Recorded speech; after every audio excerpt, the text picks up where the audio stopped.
Dans les jours qui viennent, et quoi qu'il advienne, Dieu vous maintienne à jamais en paix, que par vos prières votre vie entière soit à sa lumière à jamais en paix. Dans les jours qui viennent, et quoi qu'il advienne, Dieu vous maintienne à jamais en paix,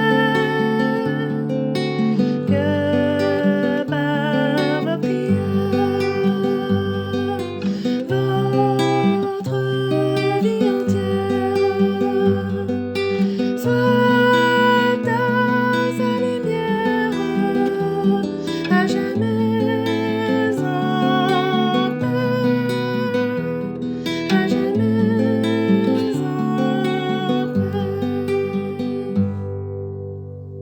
Alors, je commence par une question toute simple. C'est un auteur de la Bible qui a dit cette phrase. Prépare-toi à la rencontre de ton Dieu. Ésaïe? C'est pas Ésaïe. Ça aurait pu, mais c'est pas lui. Mais c'est un prophète, ça c'est sûr. Amos. Il fait partie de ce qu'on appelle les petits prophètes. 1m40. Non, ça n'a rien à voir avec la taille. Petit prophète. C'est lui qui a dit ça. Mais il a dit ça dans quel contexte? On ne peut pas sortir comme ça les versets hors du contexte. Il y a un contexte bien précis. Et je vais essayer de vous partager ça. C'est très intéressant. Prépare-toi à la rencontre de ton Dieu, parce que tous un jour, nous nous présenterons devant Dieu. Hein, croyant ou non, on passera devant le grand juge. Alors, quels seront mes outils? Quelles seront les œuvres que j'ai faites? Quelle sera ma vie? Qu'est-ce que je vais présenter? Dieu sait tout d'avance, mais je me présenterai un jour devant lui. Prépare-toi à rencontrer ton Dieu. Nous sommes au 8e siècle pas de notre ère, mais de l'ère d'avant, avant Jésus-Christ. Et Amos, un prophète, un porte-parole de Dieu, était vraiment lourdement chargé du péché de son peuple. Il voyait du péché partout. Le péché, c'est toutes sortes de choses que l'on fait qui déplaît à Dieu. Et il voyait ça partout. Aussi bien en Israël, les 10 tribus du nord, qu'en Juda, les 2 tribus du sud, que partout. Il voyait que l'homme ne pratiquait que le péché, en gros. Et ce prophète, homme de Dieu, était vraiment troublé de ça. Ça le fatiguait, ça l'épuisait, comme chaque chrétien dans le fond, qui voit un tas de gens qui font un tas de choses qui déplaient à Dieu, c'est fatigant, quoi. Et surtout, ils ne veulent pas changer de route, ils ne veulent pas changer de chemin, on est poli, on est délicat, on ne veut pas blesser, on ne veut pas choquer. Et forcément, avec le temps, à force de ne pas choquer, on ne dit plus rien. Mais Amos était dans la peine, à cause du péché de ces peuples du nord et du sud. Lui-même, d'ailleurs, est-il dit, il était berger. Un métier modeste, mais un bon métier, qui l'a amené à être le berger d'Israël et de Juda, enfin, en tout cas, l'enseignant de Juda pendant une période. Il a essayé de conduire le peuple comme un berger conduit son troupeau. Si vous avez votre Bible, je vous invite à l'ouvrir maintenant, dans le livre du prophète Amos. Dans ma Bible, c'est page 988, mais ça ne vous aide pas beaucoup parce que vous n'avez pas la même Bible que moi, du moins la même pagination que moi. Amos. 10 tribus au nord, 2 tribus au sud. Et je vous lis les premiers versets du chapitre 1. Parole d'Amos, l'un des bergers de Tekoa. Vision qu'il eut sur Israël au temps d'Ozias, roi de Juda, et au temps de Jéroboam, fils de Joas, roi d'Israël. 2 ans avant le tremblement de terre. Il dit, de Sion l'Éternel rugit, de Jérusalem il fait entendre sa voix. Les pâturages des bergers sont dans le deuil, et le sommet du Carmel est desséché. Il commence tout de suite par situer le problème géographiquement, mais aussi d'une manière climatique, mais aussi d'une manière sociale, morale. C'est le bazar, quoi. C'est le péché. En fait, les hommes ne voulaient pas reconnaître Dieu ou avaient oublié qu'il était Dieu.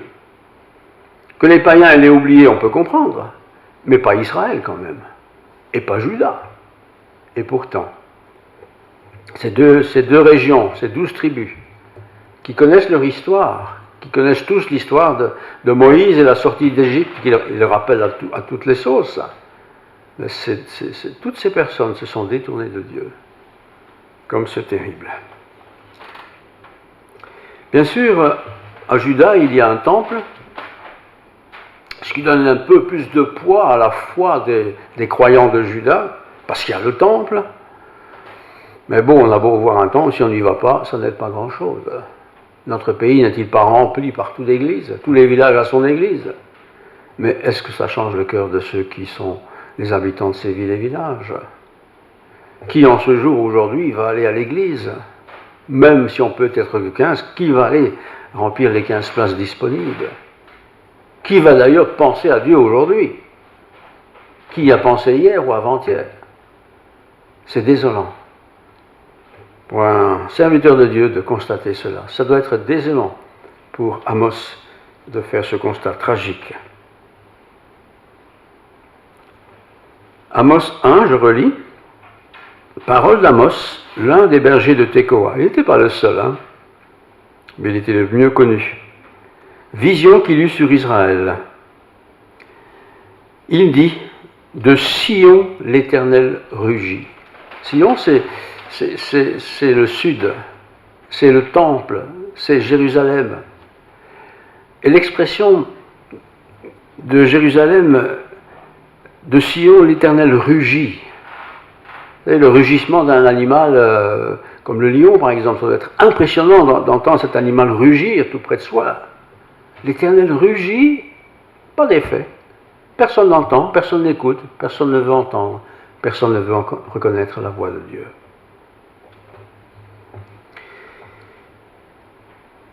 En fait, ils sont dans le deuil. Ils sont dans le deuil parce qu'ils ont rejeté le Créateur. C'est comme si pour beaucoup de ces gens, Dieu était mort. Et aujourd'hui, pour des milliards de gens, je pense que Dieu est mort, qu'il n'existe pas. Alors s'il y a un mort, ils sont dans le deuil, c'est de la tristesse.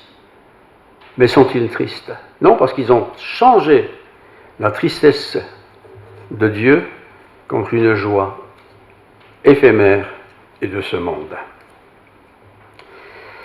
Les 10 tribus qui existaient là ne sont pas tout à fait comme les 2 tribus du sud.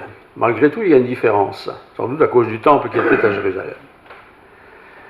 Les 10 tribus vivaient d'une manière un peu cool, on dirait aujourd'hui. Ils font leur vie, quoi. Ils prennent leurs décisions, ils font ce qu'ils font, comme ils veulent, mais certainement pas trop à la ressemblance du message de Dieu.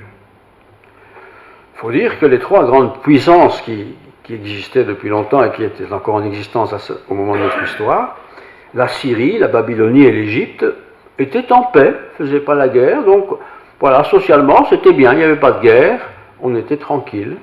Mais quand il n'y a pas de problème, quand il n'y a pas de guerre, généralement on se laisse aller, beaucoup plus que quand il y a des difficultés sociales, comme la guerre par exemple. Israël est cool. On fait la fête alors. On oublie Dieu. On oublie même toutes les grâces que Dieu a accordées autrefois. On ne prie plus, bien sûr. On ne pratique plus. Et ça ressemble tellement, tellement fort à notre société, notre Belgique, le Luxembourg, la France, la Hollande, l'Allemagne, tous ces pays qui étaient des pays chrétiens, où Dieu avait une place. Dieu n'a plus de place, ou presque plus. Si, encore quelques-uns, pas grand monde en fait. On oublie Dieu. On oublie même les grâces que Dieu a faites autrefois. Parce que toutes ces nations à l'époque d'Amos, sans doute dans leur jeunesse, s'ils étaient âgés, avaient prié Dieu pour toutes sortes de raisons. Ils connaissaient les guerres qui s'étaient passées autrefois. Ça a été raconté, répété, peut-être ils en ont vécu les anciens. Mais voilà, maintenant ça va bien.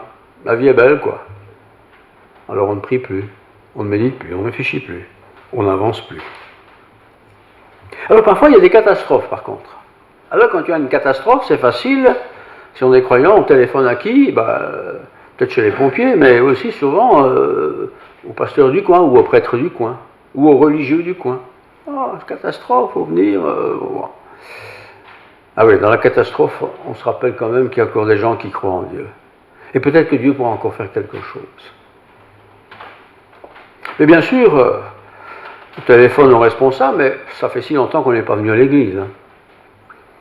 Oui, mais vous savez, pasteur, j'ai beaucoup de travail, je travaille toute la semaine, j'ai des enfants, ils sont exigeants. Toutes ces histoires-là, on les connaît, quoi.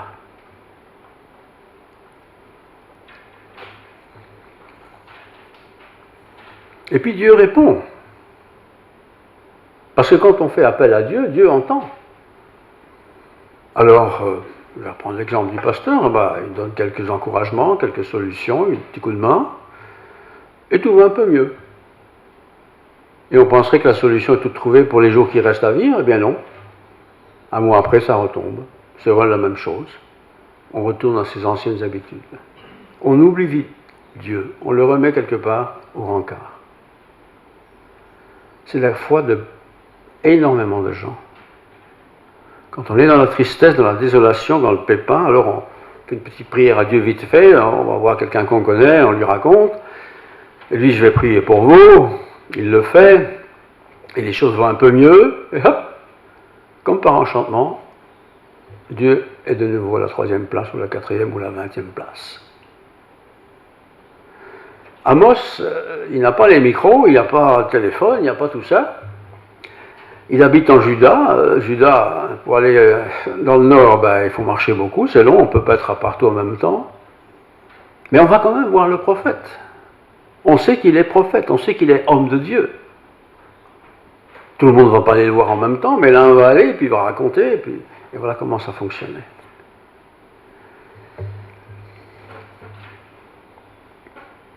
Je vous lis le verset 3. Ainsi parlait l'Éternel, à cause de 3 crimes de Damas, des crimes de Damas, même de 4, je ne révoque pas mon arrêt, parce qu'ils ont foulé Galaad sous des traîneaux de fer. J'enverrai le feu dans la maison de Hazaël, et il dévorera le palais de Ben-Hadad. Je briserai les verrous de Damas, j'exterminerai de Bilkat Aven les habitants, et de Beth-Éden celui qui tient le sceptre. Et le peuple de Syrie sera mené captif à Kir, dit l'Éternel. Et il continue ainsi la litanie, à cause de vos crimes. Ce n'est pas qu'ils étaient des criminels dans le sens qu'ils tuaient des gens, mais ce qu'ils faisaient était criminel. C'était le péché, quoi. Et alors on pense parfois une petite prière vite fait, Seigneur, pardonne-moi mes fautes, et voilà, hop, l'affaire est conclue, et Dieu m'a pardonné, ce sera très bien. Non. Quand on confesse ses fautes, il faut être sérieux avec Dieu. Là, si vous avez blessé quelqu'un dans la vie, vous ne pouvez pas dire, bon, je te demande pardon, et puis c'est bon, ça ne fonctionne pas comme ça. Il faut demander pardon, mais avant de demander pardon, il faut bien réfléchir à ce qui s'est passé. Qu'est-ce qu'on a fait? On n'a pas tous égorgé des gens, mais on a blessé peut-être quelqu'un. On a fait du mal à quelqu'un. On a dit quelque chose de pas bien. Ou on l'a accusé, ou on a raconté des choses qui n'étaient pas justes. Dieu n'oublie pas, frères et sœurs. Je ne veux pas dire comme ça une fois par an, Seigneur, pardonne-moi toutes mes fautes, et voilà, Amen, et c'est tout. Non, il faut reconnaître ces fautes, une à une.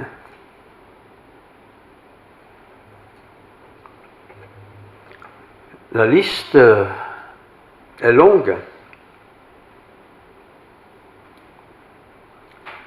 La liste est très longue. 12 tribus, ça fait beaucoup de gens. Et d'une manière générale, tout le monde n'a pas fait la même chose, mais tout le monde s'est éloigné de Dieu. Et comme la vie est belle, il n'y a pas d'ennemis, hein, les nations qui étaient méchantes ne font plus la guerre, le business va bien, quoi, si je peux dire. Ça va, quoi. De temps en temps, on fait une petite prière de pardon, et puis c'est bon. Vous pouvez regarder autour de vous, hein. C'est ce qu'on voit en général. On va, pour les croyants, un peu à l'église, une fois par an ou deux, grandes occasions, et c'est tout.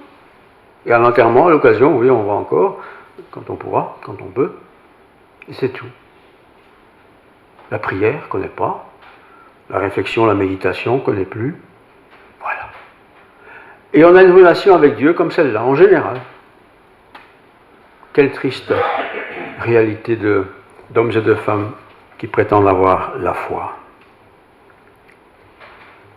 Alors, Amos annonce une chose très grave. Très très grave. Prépare-toi à la rencontre de ton Dieu. Quand on est vraiment mal, hein, je veux dire qu'on est en mourant, alors là, on va quand même prier un peu plus, voilà. Mais quand ça va à peu près bien, ou quand ça va très bien, où est la place de Dieu? Et Dieu, Amos dit, prépare-toi à la rencontre de ton Dieu. C'est le chapitre 2, verset 4. Ainsi parle l'Éternel, à cause de 3 crimes de Juda, même de 4, je ne révoque pas mon arrêt, parce qu'ils ont méprisé la loi de l'Éternel et qu'ils n'ont pas gardé mes ordonnances, parce qu'ils ont été égarés par des idoles mensongères que leur père avait adorées. Et puis il explique toute une longue série de choses que Dieu va faire. C'est le peuple de Dieu, ça, Israël et Juda. C'est son peuple. Mais son peuple a commis des crimes. Ils n'ont peut-être pas tué physiquement, mais ils ont commis des crimes en abandonnant la parole de Dieu. Bon, je parle pour notre pays, la Belgique, que je connais un peu. Aujourd'hui, ce jour-ci, qui va à l'église? Quelle que soit l'église d'ailleurs. Même à 15 personnes maximum. Est-ce que tous les 15 personnes ont déjà occupé l'espace? Combien d'églises n'ont même pas ouvert leurs portes depuis 1 an? Combien d'églises n'ont même pas eu de réunion, petite, modeste, depuis 1 an? Pas beaucoup. Pas beaucoup. Mais on espère quand même que Dieu va nous bénir. Chapitre 3, versets 1 et 2. Écoutez cette parole de l'Éternel, que l'Éternel prononce contre vous, enfants d'Israël. Contre toute la famille que j'ai fait monter du pays d'Égypte, autrefois, hein. Toutes les familles, sont tous des descendants. Hein. Je vous ai choisis, vous seuls parmi toutes les familles de la terre. C'est pourquoi je vous châtierai pour toutes vos iniquités. 2 hommes marchent-ils ensemble sans s'être concertés? Le lion rugit-il dans la forêt sans avoir une proie? Et toute une longue explication de situation où l'on voit qu'il y a toujours une cause et un effet, quoi. Vous croyez que on peut se moquer de Dieu? Vous croyez ainsi qu'on peut penser que bon, on a été béni autrefois, hein, l'exemple de l'Égypte, ça va continuer forcément, parce que Dieu est bon? Vous croyez ça, dit le pauvre prophète?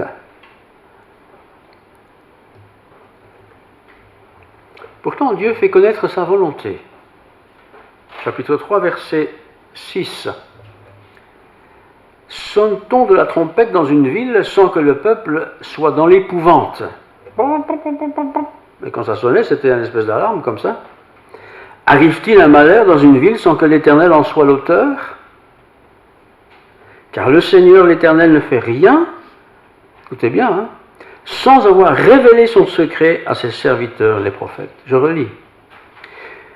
Car le Seigneur, l'Éternel, ne fait rien sans avoir révélé son secret à ses serviteurs, les prophètes. Alors les prophètes, on pourrait dire, c'est pour Israël et Juda, oui, bien sûr, essentiellement, mais c'est aussi pour nous aujourd'hui, par les prophètes et leur exemple, et leur discours qu'ils ont partagé, les apôtres, l'œuvre du Christ, tout ça, ce sont des choses qui ont été annoncées, proclamées, qui sont transmises par les hommes de Dieu, les femmes de Dieu, qui sont transmises par l'Écriture, la Bible, que nous pouvons tous lire et relire. Tout cela est là pour nous annoncer. Le lion va rugir s'il y a quelque chose à la clé. Il ne rugit pas comme ça pour faire du bruit. Il veut dire c'est moi le patron, et s'il y a une proie là, c'est à moi, vous n'y touchez pas. L'Éternel rugit. Qui entend Dieu aujourd'hui? Qui entend Dieu aujourd'hui?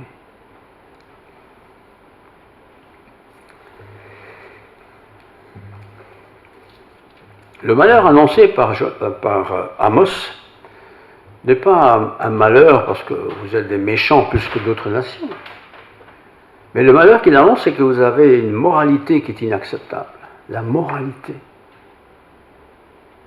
Il n'y a pas dans notre environnement un tas de criminels, évidemment, ni même un tas de voleurs. Mais la moralité. Où est la moralité aujourd'hui? Comment est la moralité de notre temps? Chapitre 2, verset 4. Ainsi parle l'Éternel, à cause de 3 crimes de Juda, même de 4, je ne révoque pas mon intérêt. Et le crime, c'est qu'ils ont méprisé la loi de l'Éternel et qu'ils n'ont pas gardé mes ordonnances parce qu'ils ont été égarés par des idoles mensongères. Voyez? Les gens ne sont pas des criminels autour de nous, bien sûr que non. Ils ne sont même peut-être pas des voleurs. La plupart sont honnêtes et droits. Mais la plupart, beaucoup en tout cas, ont méprisé l'Éternel. On ne veut plus de Dieu. On ne veut pas de Dieu. D'ailleurs, Dieu n'existe pas. Et forcément, s'il n'existe pas, on ne va pas garder ses ordonnances, celles qui sont écrites dans la Sainte Parole.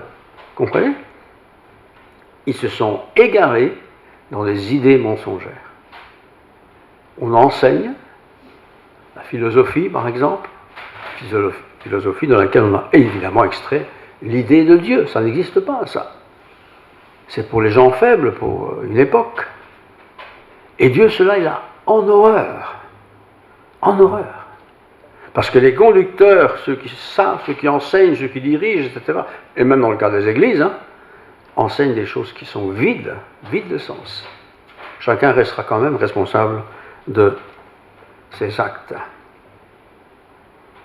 Alors 3, verset 6. Sonne-t-on de la trompette dans une ville sans que le peuple soit dans l'épouvante? Évidemment, le son de la trompette, c'était une trompette particulière pour annoncer qu'il y a quelque chose qui se passe. C'était un peu la sirène, si vous voulez. Est-ce qu'on fait la sirène pour rien? Non, il y a une sirène, c'est qu'il y a un incendie quelque part, quelque chose comme ça. Arrive-t-il un malheur dans une ville sans que l'Éternel en soit l'auteur? Ça, c'est difficile à croire, ça. Que Dieu soit l'auteur du malheur qui arrive. La pandémie, par exemple. Et si c'est Dieu qui permettait la pandémie universelle? Pour rappeler peut-être à l'humanité que nous sommes très vulnérables. Et que si je voulais, Dieu, je vous détruis tout de suite, tous, aujourd'hui, en un coup, sans problème. Mais qui écoute? Où sont ceux qui disent, mais attention, réfléchissons, arrêtons-nous? Car le Seigneur l'Éternel ne fait rien sans avoir révélé son secret à ses serviteurs, les prophètes.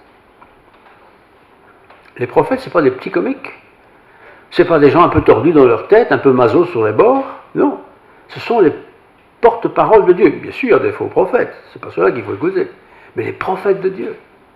Et le prophète de Dieu, c'est celui qui a la Bible, pas seulement dans une belle boîte, mais qui la médite, qui la lit pour lui et qui la partage. Vous voyez? Et pas n'importe comment, bien sûr. Avec intelligence, avec sagesse, avec discernement, avec écoute du Seigneur. Mais le prophète peut bien partager cette parole, s'il n'y a personne qui écoute, ça ne sert pas à grand-chose. Difficile, très difficile. Verset 3, chapitre 3, verset 8, je relis. Le lion rugit, qui ne serait effrayé? En tout cas, moi je serais effrayé parce que j'ai déjà peur quand un chien aboie, vous pensez bien. Mais lorsqu'on parle de Dieu, lorsqu'on proclame Dieu, il suffit un jour d'aller dans un enterrement de quelqu'un que vous connaissez, quand ce sera de nouveau un peu permis, là, et vous écoutez ce qui est dit aux funérailles. Ils étaient bons, ils étaient bien, ils étaient géniaux, ils étaient formidables, c'était le meilleur des hommes, la meilleure des femmes. On n'oserait jamais dire que ce n'était pas comme ça. Je ne dis pas qu'il faut le faire, mais tout va dans le sens du poil. Il n'oserait jamais dire toi qui es encore vivant, prépare-toi à la rencontre de ton Dieu, parce que le défunt, lui, il se trouve maintenant devant Dieu, croyant ou non, il va devoir rendre compte de la vie qu'il a menée. Qui dit encore aujourd'hui, prépare-toi à la rencontre de ton Dieu? Oui, prépare tes vacances, prépare ta retraite, oui, ça il faut faire, hein. Mais prépare-toi à la rencontre de ton Dieu. Et si c'était aujourd'hui que je devais me présenter devant mon Dieu? Alors quand on est enfant, bien sûr, tu as le temps, quand tu seras grand, tu feras ton choix. On entend ça tous les jours. Les parents ne disent plus aux enfants, tu dois choisir aujourd'hui. Non, non, non, on a le temps. Fais ta vie, quoi. Apprends, marie-toi avec des enfants, et puis tu verras bien. Non, prépare-toi à la rencontre de ton Dieu. Sommes-nous prêts? Avons-nous fait cette rencontre avec le Seigneur? Et le Seigneur n'est pas un Dieu parmi des dieux, des hommes un peu supérieurs, n'est-ce pas? 4 verset 2, chapitre 4 verset 2, le Seigneur l'Éternel l'a juré dans sa sainteté, par sa sainteté. Voici les jours viendront pour vous, où l'on vous enlèvera avec des crochets, et votre postérité avec des hameçons. Vous sortirez par les brèches, chacune devant soi, et vous serez jetés dans la forteresse, dit l'Éternel. Et après, il dit ceci, ça c'est vraiment frappant, c'est le prophète. Hein. Allez à Béthel. À Béthel, c'est un lieu mémorable parce que c'est là que Jacob, autrefois, avait vu une échelle qui allait jusqu'au ciel et qui le guidait. Allez à Béthel et péchez. Allez et péchez. Commettez le péché, quoi. Allez à Gilgal et péchez davantage. C'est des lieux de culte. C'est comme si on disait va au temple et commets le péché, quoi. Ou va à l'église, commets le péché. Ou va à la synagogue, ou à la mosquée, et commets le péché. C'est pas possible, ça. Mais quand Dieu est tellement loin de ma vie, quand je suis en si petite relation avec Dieu, si je le suis peut-être, eh bien alors c'est comme si, t'occupe pas de tout ça, quoi. Fais ta vie, profite de ta vie. Mais n'oublie pas qu'un jour tu vas rencontrer Dieu. Chapitre 4, verset 6. Et moi je vous ai envoyé la famine dans toutes vos villes. Je vous ai envoyé le manque de pain dans toutes vos demeures. Malgré cela, vous n'êtes pas revenus à moi, dit l'Éternel. Nous ne manquons pas de pain, nous ne manquons pas de foyer, en tout cas chez nous. Il y a des tas de pays dans le monde où on manque de pain, d'essentiel. Et puis, cette pandémie, j'y reviens, elle est universelle, qu'on soit pauvre, qu'on soit riche, elle est universelle. On devrait quand même s'arrêter et réfléchir, mais pourquoi est-ce qu'il y a cette pandémie qui se transforme chaque jour? Enfin, c'est compliqué tout ça. Qu'est-ce que les gens font? Est-ce qu'ils sont devenus tout d'un coup un peu peureux en disant, bon, tiens, mon voisin est mort, il a été attaqué, 3 semaines après il est mort, si ça m'arrivait moi, mais qui est là pour dire quelque chose? On ne peut même plus aller voir des gens malades dans les hôpitaux. Les aumôniers ne peuvent plus entrer. C'est un comble. Mais même la famille ne peut pas entrer. On ne peut même pas donner une espèce d'alerte là aux mourants. On est dans un monde terrible, vous savez. On est dans un monde terrible. Moi, je suis frappé. Et si je continue la lecture, verset 8, 3 villes sont allées vers une autre pour boire de l'eau. Et elles n'ont point apaisé leur soif. Ça, c'est physique. Hein. Quand on est dans la détresse, parfois, imaginons, eh bien, on va chez l'un, on va chez l'autre, on va un peu prier là-bas, on va un peu prier là-bas. Enfin, bref, on va un peu partout, mais la soif est toujours là. Et le Covid, c'est la même chose. On va aller voir un spécialiste là-bas, un autre spécialiste là-bas, mais c'est tellement insidieux qu'on se fait avoir, quoi. Que faire? Mais c'est pas pour ça qu'on écoute la parole de Dieu. D'ailleurs, je répète, on ne peut plus permettre aux aumôniers, en tout cas, d'entrer dans les hôpitaux, pas seulement dans les hôpitaux d'ailleurs. Alors le pauvre qui est là en train de mourir, bien sûr, il a quelques médicaments, mais souvent il est anesthésié à moitié là. Personne ne peut lui parler. Alors il faut vraiment le faire avant que ça arrive. Hein. Alors si nous avons des amis, des parents, des voisins, parlons-leur de l'amour de Dieu. Tiens, et si demain tu étais attrapé par cette maladie et que tu meurs, c'est un peu violent ça. Est-ce que tu es prêt pour rencontrer Dieu? Oh, c'est bon, hein. La plupart des gens diront ça. Arrête, c'est bon. Bon, s'ils ne veulent pas en avoir davantage, ah ben c'est bon, on arrête. Il y a sûrement d'autres personnes qui veulent entendre. Chapitre 4, verset 12. C'est pourquoi je te traiterai de la même manière, Israël. Et puisque je te traiterai de la même manière, prépare-toi à la rencontre de ton Dieu, Israël. C'est 10 tribus, tout le monde est compris. Prépare-toi à la rencontre de ton Dieu. Tu ne veux pas entendre, tu ne veux pas écouter, prépare-toi à la rencontre de ton Dieu. Il y a la paix, il n'y a pas de guerre, oui, mais prépare-toi à la rencontre de ton Dieu. Voilà, nous sommes ici une quinzaine. Est-ce que nous sommes prêts à rencontrer Dieu aujourd'hui? Il ne faut pas se suicider, hein? Certainement pas. Il faut prendre soin de ce que Dieu nous a confié. Et notre vie qu'il nous donne, il nous confie cela. On en prend soin. Mais supposons, voilà, nous tombons sur la maladie par exemple. Est-ce que je suis prêt à rencontrer mon Dieu? Mais qui entend ça aujourd'hui? Les émissions religieuses, il n'y en a plus guère, hein, sur les ondes, la radio, la télévision. Il y a tout ce qu'il faut pour nous occuper, mais pas pour parler de Dieu. Et quand il y en a une, c'est le soir à 24 heures, là, où tout le monde dort déjà. Quand il y en a une. Qui va à l'église aujourd'hui? Même si c'est limité. Qui va? Qui parle des choses de Dieu? À qui on parle de ça? Vous voyez? Il n'y a plus de prêtres, très peu. Les pasteurs, ça va encore, mais quand même, il n'y en a pas des masses. Qui prêche le message de Dieu? Qui croit encore en cette réalité qu'après la mort, il y a le jugement? Oui, mais ça c'était autrefois, on était un peu naïfs, quoi. Aujourd'hui, on sait que... Ben, on a été sur Mars, hein, vous avez vu? On n'a pas vu Dieu, hein? Après la mort, vient le jugement. Je vous lis un texte dans le livre des Hébreux, chapitre 9, versets 27 à 28. Et comme il est réservé aux hommes de mourir une seule fois, après quoi vient le jugement. Ça, c'est le Nouveau Testament, ça. De même, Christ, qui s'est offert une seule fois pour porter les péchés du beaucoup d'hommes, apparaîtra sans péché une seconde fois à ceux qui l'attendent pour leur salut. Tous ne mourront pas. Certains vont pouvoir profiter du retour de Jésus-Christ et le verront face à face. Mais beaucoup ne verront pas Jésus-Christ face à face parce qu'ils seront morts avant. Et c'est pourquoi l'auteur des Hébreux dit « Prépare-toi à rencontrer Dieu. » Est-ce que tu es prêt?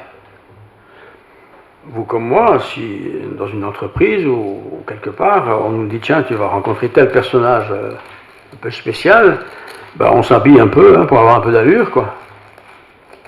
Parce que c'est quelqu'un de spécial. Qu'est-ce que moi je prépare pour rencontrer Dieu? Qu'est-ce que j'ai dans mes bagages? Je ne suis pas obligé de venir à des gros bagages, voilà tout ce que j'ai fait pour toi, mais qu'est-ce que j'ai? Et le Seigneur va me juger, frères et sœurs. Bien sûr, si je suis enfant de Dieu, il ne va pas me juger pour me envoyer en enfer. Hein. Je suis son enfant, je suis racheté. Mais même là, qu'est-ce que tu as fait avec tous les talents que je t'ai donnés? Qu'est-ce que tu as fait? Et celui qui n'est pas croyant ou qui ne veut plus croire, qu'est-ce qu'il va présenter devant Dieu? Ah oui, mais Dieu, écoute, moi j'ai été baptisé quand j'étais petit, tu ne te souviens pas? Ma marraine, il voulait absolument que je sois baptisé. C'est comme ça que ça fonctionne aujourd'hui. Hein. Ah, tu as été baptisé? Mais je ne pense pas que ta vie était en rapport avec ce baptême. Hein. Vous imaginez Dieu qui me dise une truc pareil? Ah mais moi, oui, moi j'étais à l'église toute ma jeunesse, j'étais même chef du groupe. Ah. Et ta vie, tous les jours, comment était-elle? Tu ne te rappelles pas? Et Dieu va nous montrer tout ce qui va pas. Grande exposition. Prépare-toi à la rencontre de ton Dieu. On n'aime pas ce sujet parce qu'on n'aime pas parler de la mort. Pourtant, la mort, elle est omniprésente dans la vie. Hein. Tous les jours, des gens qui meurent, quoi. Et moi-même, quand il y a des enterrements, il y en a eu pas mal à Virton ces deux dernières années, je ne rate absolument jamais l'occasion pour parler, pas du mort, parce que le mort, il est mort, mais parler de ce qui se passe une fois qu'on meurt. Prépare-toi à la rencontre de ton Dieu. Donc ça veut dire qu'on peut préparer cette rencontre. Et préparer cette rencontre, c'est pas préparer une grande défense que je vais présenter à Dieu, comme un avocat devant le juge. Ah, mon client, il était ceci, il était cela. Non, j'ai rien à présenter à Dieu. Tout ce que je peux dire, c'est que tu m'as sauvé. Tu es mort pour moi. Et j'ai essayé, mais Dieu le sait ça, de marcher dans tes voies. Je ne sais pas que j'ai été tous les dimanches à l'église, hein. Mais si tu es chrétien, tu vas à l'église, hein. Tu vas retrouver les frères et sœurs. Mais ce n'est pas parce que j'ai été tous les dimanches que Dieu va dire, c'est bien, entre. Il y a des gens qui ont été à l'église toute leur vie, et qui ne seront peut-être pas dans la présence de Dieu, je n'en sais rien, c'est Dieu qui juge. Prépare-toi à la rencontre de ton Dieu.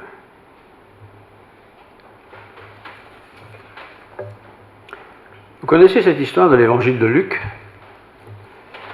C'est deux hommes. Un était riche, très riche, il avait tout ce qu'il voulait, et un était très pauvre, vraiment pauvre, et en plus il était malade. Je vous lis l'extrait, Luc 16, versets 22 à 25.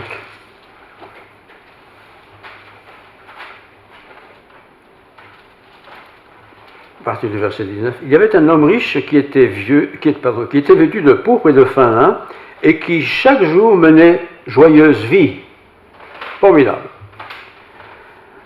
Il y avait en même temps un pauvre homme, Lazare, qui était couché à la porte de cet homme riche, et il était couvert d'ulcères, mauvais état.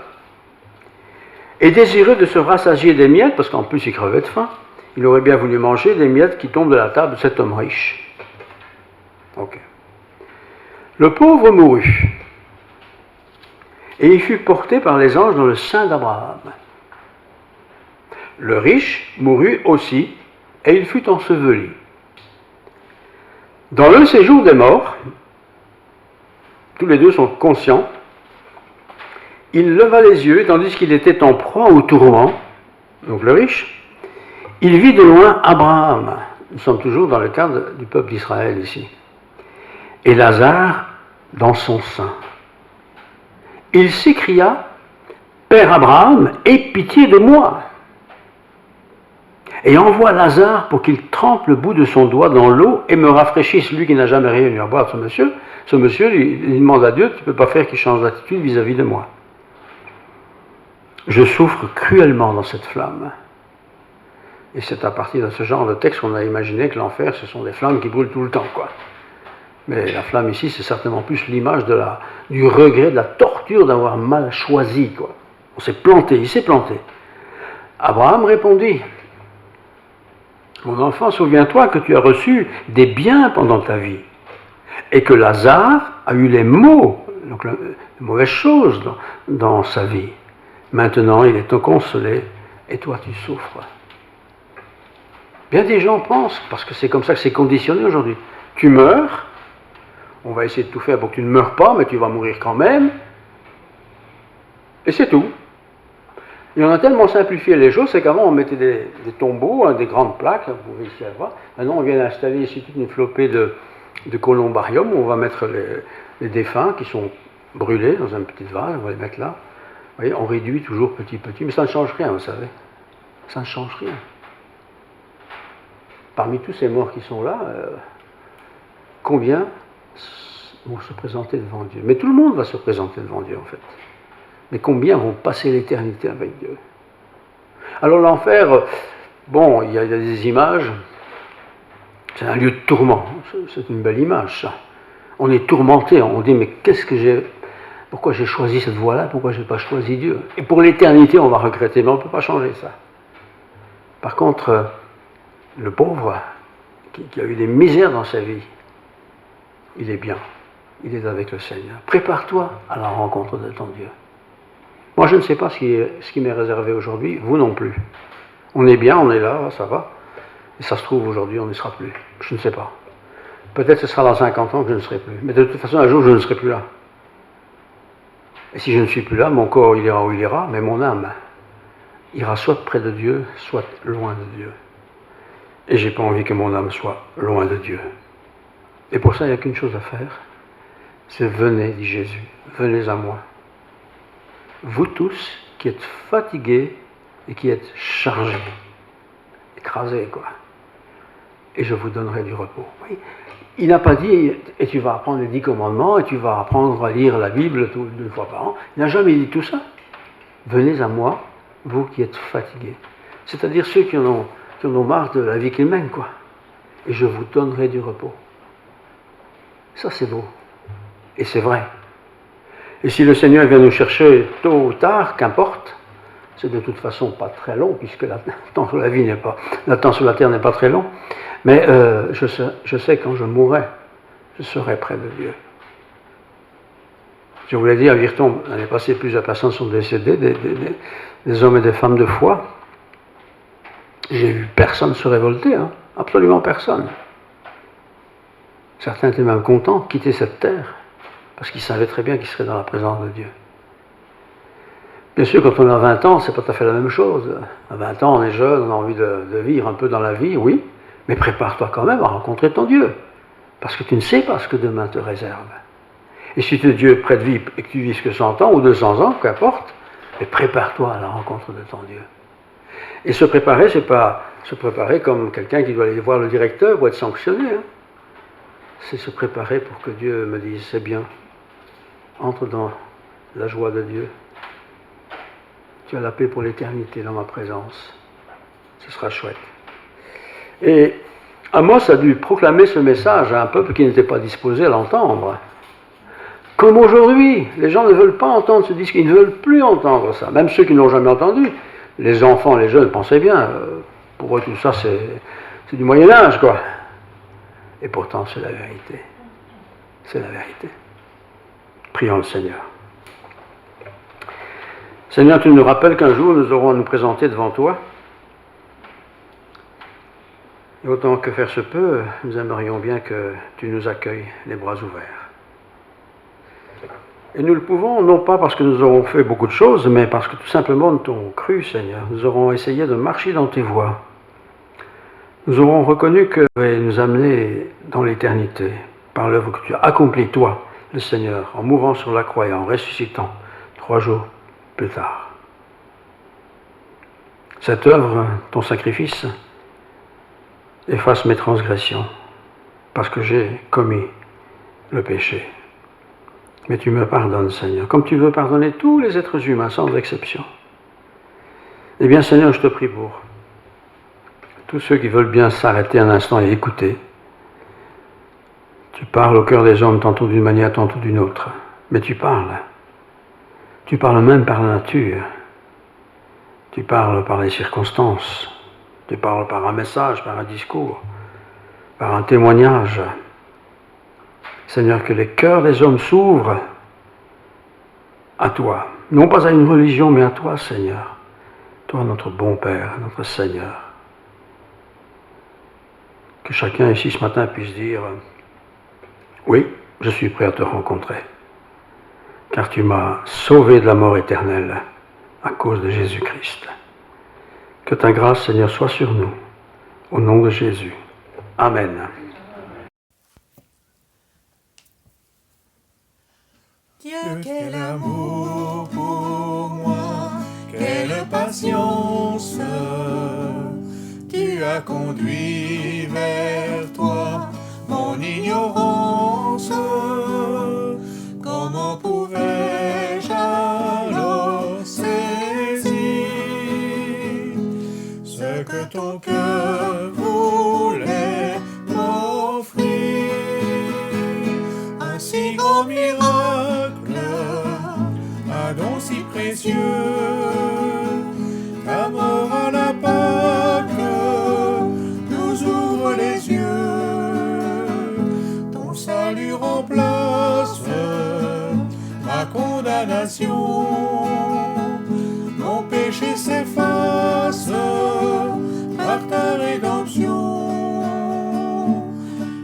Loué sois-tu,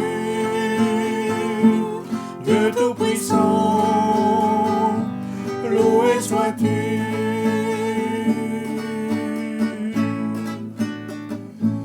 Ce don si merveilleux,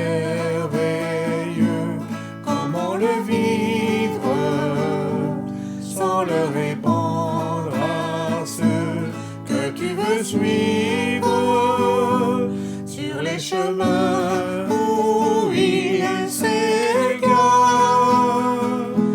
loin de la vie et de l'espoir.